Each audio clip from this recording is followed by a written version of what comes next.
Good morning, everybody, or I guess good day whenever you're listening to this. This is Tracy Brown. If you don't know me that well, I'm a somatic nutrition therapist, dietitian, intuitive eating, I guess, dietitian, coach, teacher, embodiment teacher, whatever labels. But basically, I help people get and trust and know and honor their own signals of hunger and fullness, and also add in the steps to when that's hard, what is going on both from a nervous system perspective as well as decoding what our hungers for not only food but other kinds of self-care are. So I guess that's what I do in a nutshell, just in case you didn't know. Today I'm going to talk a little bit about really a whole video here about page 3. You can see some of my notes and some of the text here in my redone, and it's free, my physical and symbolic hungers intuitive eating guide, I guess. So it's a long title, but it encompasses a lot of stuff. It's like 14 pages, but it's really pretty in depth. So I hope you snag it. It's below in the comments. It's free. I've had this out for like 5 years, but I just redid it so it's prettier. So I want people to get the new pretty version, basically. And I also am going to talk about my body bashing tool that's free as well. I do these things because these have been some really fundamental tools to people's recovery, and I want people to have them. So, I mean, it's not these two tools aren't going to like cure you of all disordered eating, but I jump right to the heart of some of the things that every single person has to work on. So this is what this is about. I'm going to read on this because I want people to understand that there's some really core issues that surround our difficulties and our struggles with getting through the process of intuitive eating. And I'll be honest, I just see a whole lot of people struggle unnecessarily for years and years. When I see people saying, I've been trying to do intuitive eating for like 2 or 3 years and they're still feeling like they're floundering, it's like, you need more tools. It just feels, and I know if you're listening to this and you feel like that's your position, that's not your fault. It's just that sometimes we just need more guidance. So this is my aim for this video is to give you more. And so I'm going to read you my 3 things that I think really help or really prohibit people from making progress with intuitive eating.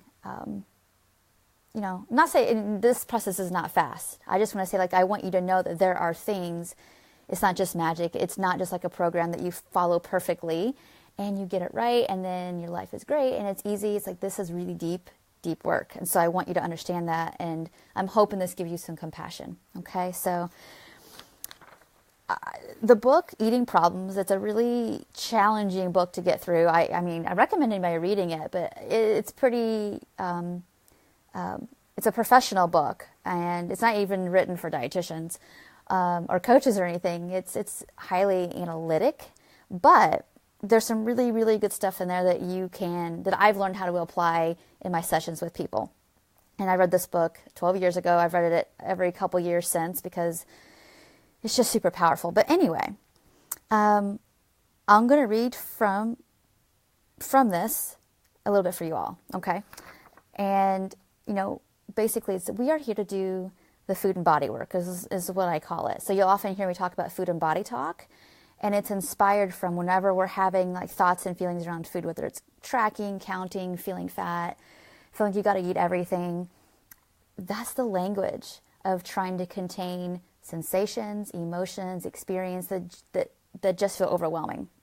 And so the authors of this book, Eating Problems, talk about that their belief that behind all of our symptoms, wanting to restrict, trying to repress our weight, or even trying to eat in a way where we keep ourselves kind of numbed out.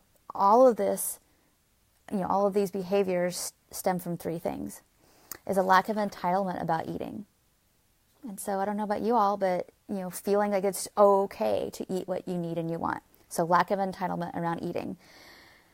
A prohibition against knowing and using your physiological signals, which everybody here, if you're in the intuitive eating support group that you're listening to this, or you're on my page, both those two pages that I kind of run, is if you're, watching this from those places, this is probably why you're here, is that it's hard, you're having a hard time either knowing or honoring those signals for all kinds of reasons, and that's the work that we're here to do. And then an absence. I think this is the one that people don't really know until they get deeper in, like, oh my gosh, this is a very emotional process, is an absence of internal structure that is self-soothing. So I'll say that again, that we are lacking knowing how to be in ourselves and be with ourselves in a know how to self-calm ourselves, self-soothe ourselves, and regulate ourselves without something external all the time. Meaning, and for people who are here, for my own history, it's using food, whether it's restricting or binging or exercise, using those behaviors as the container. So I'm not trying to be too technical with this video today. I just want you to understand the depth at which, when you sign up for intuitive eating, this is what you're signing up and you're learning about. And you may not know that, but I hope this is helping you know that that's what's happening. So those are the big three things. We don't feel entitled to eat what we need or want. And when you don't feel entitled, you feel bad, you feel guilty, you feel stressed. A prohibition against using, not knowing basically how to fully honor your signals of hunger and fullness, and not knowing how to internally be with what you feel, essentially. And those are the reasons why intuitive eating just isn't as easy as you stop dieting, because it will feel confusing when you start doing that. And you'll want to run back to calorie counting. You'll want to run back to the scale. You'll want to run back to all those things, which is really normal. This is what even the clients I work with one-on-one for many, many months, maybe a year, maybe 2 years, when I'm working with people, it's really common in the first, honestly, 6 months to a year to people make some good progress and then feel like, I think I need to get back on the scale again. I need to know the number, or I need to or I've eaten more food, but I'm scared to let myself have that last little, just that little edge that would help me feel more settled and satiated. And that feels scary to me. So we have to work through what is coupled with that to have, again, the self-soothing, the resources to be able to take that next step through that fear. And so that's why this stuff is intense. So we eat for all kinds of reasons, and that's really important that I want you to know. And I wish somebody would tell me this, that we're not robots that just need to eat because the clock says so, or we need some more protein. We eat for energy and nutrition needs. We eat emotionally, because sometimes it's Friday night and we want to have pizza and it's kind of fun, or we know we need some comfort or release or a hug, or we're stressed, or when we don't have as many internal and external resources at the beginning, we might still eat emotionally because we need to crunch away and swallow and push down our anger, or because eating is the only form of excitement and play and joy, entertainment we have, and we haven't built that much fun in our lives yet. And so I can fall under all those categories, by the way. Hey, Jody, thanks for watching. And so, yeah, we eat for nutrition, we eat for energy, but we also eat because we're bored and we're stressed and we want to numb by either restricting or binging. If you're listening to this, my clients know this, that I don't see any difference between restricting and binging. It's the same coin. So when people come in oh, well, I feel so much more shame when I binge versus when I restrict, I'm well, that's because our culture has value judged binging as worse than restricting. We put restricting and how good you can do it on a pedestal, and so we value that as good, and binging is out of control and bad. So I want you to know that same coin, one is not better or worse than the other. They're just both strategies, that we're trying to use to help ourselves, and so that's all that is. All right. So know that people, we all eat from non-hunger physical reasons sometimes. So I don't want you to feel guilty or frustrated as you go through this process if you're doing that. Because sometimes we get to a place we're doing some work and we're oh, I don't have the total resources for that yet. And we feel ourselves wanting to go back. No, that's what it is. It's not because intuitive eating can't work for you.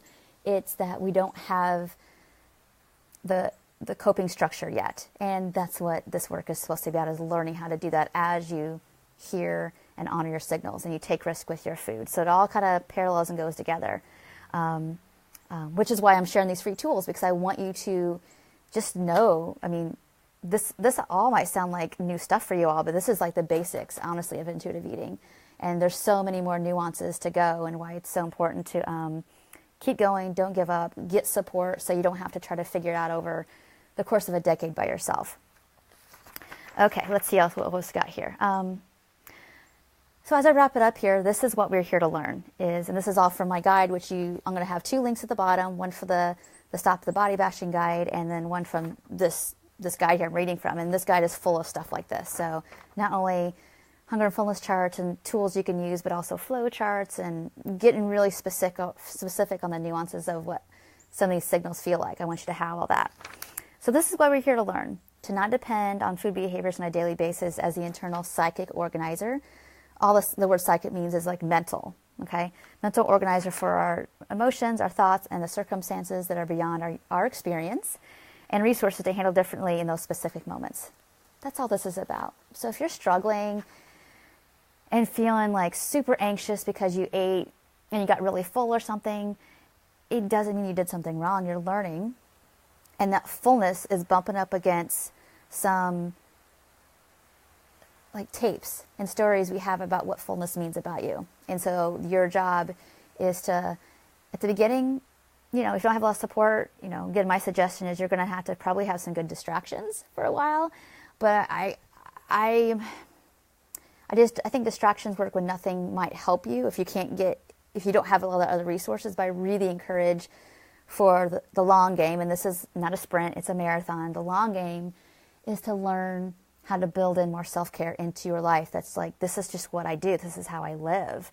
Not just like, I'm going to do intuitive eating and then not work with the other things in your life. So, like I said, I'm not a huge fan of distraction as a tool to not to deal with your emotions, but sometimes that is a tool you need to use. What I'm a bigger fan of is starting to make a list. This is a little tool I'll give you today, and this is in some of these guides, by the way, to start to make a list of things that either internally, they're called resources, internally or externally, give you support, safety, nourishment, comfort, all that, okay? So this is what we talked about, is the 3 things that make it, some of the barriers to making intuitive eating easier. And once you know these things, I think it will, I'm hoping to give you more compassion, which I'm kind of summarizing now, is that learning that everyone, no, they're restricting, they're binging, there's a lack of entitlement around eating. There's just not really knowing or even wanting to acknowledge our signals of hunger and fullness. And if we acknowledge it, sometimes we're not okay with it. And then not having enough internal structure around self-soothing. So we're all going to be learning how to heal those 3 barriers. And some things, again, go back to the video if you want to refresh yourself of what I all just talked about. But really, if you want to hear 3 things, is basically learning how to eat enough. And if you don't know how to do that by yourself, I highly, you need to push yourself. And if you're not sure still, get some support. Understanding what emotional eating is and what it isn't and what it's for, and it's just not the worst thing in the world, but obviously it's not something you want to be doing forever. And understanding the cultural conditioning that, you're the micro of your family, the bigger of the culture, that makes it harder for you to be okay with feeling entitled to eat, and believing that you are trustable with eating and that your body's not bad and there's nothing wrong with you. And then, basically reparenting yourself. Those are the big 3. Actually, I added a bonus. Reparenting is number 4. So I hope this all made sense. I hope it was helpful. And I hope you come back to the video over and over. And again, get those 2 little gifts I'm going to give at the bottom. And if you have other questions, please reach out to me. And whatever way feels good, private message, all that good stuff. So I hope you all are doing good, and I'll talk to you soon. Take care. Bye. And thank you for the love.